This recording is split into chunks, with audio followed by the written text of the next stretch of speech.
Welcome. In this video I will show you how to check CPU temperature on Windows 10.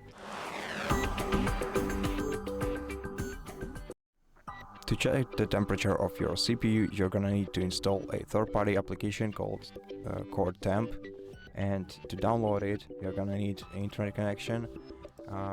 Once you make sure that you have it, open your web browser, then the search engine, and then search for CoreTemp application in it. And the first result should be allcpu.com website, which is the official website for CoreTemp application.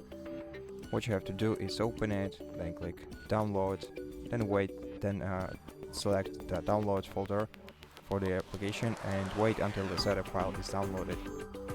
Once it is, open it. You can close the browser at this point, click next, then read and accept the user agreement.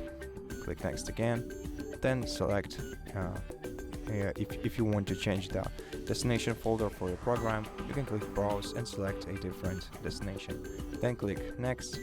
Then on the following page, make sure that you uncheck this second checkbox.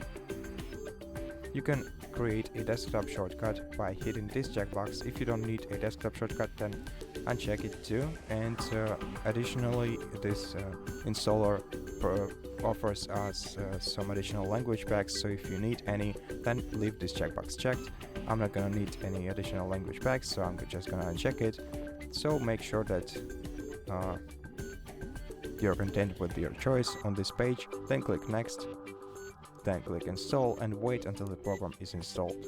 Click next, and then let's click finish and launch the CoreTemp application.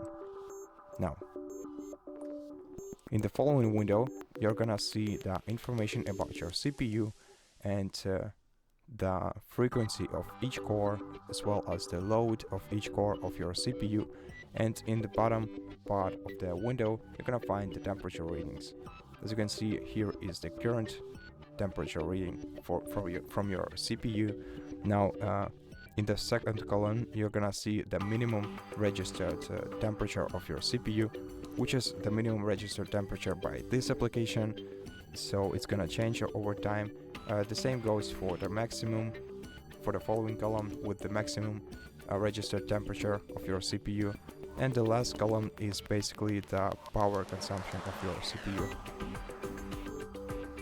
And that's how you check your CPU's temperature in Windows 10.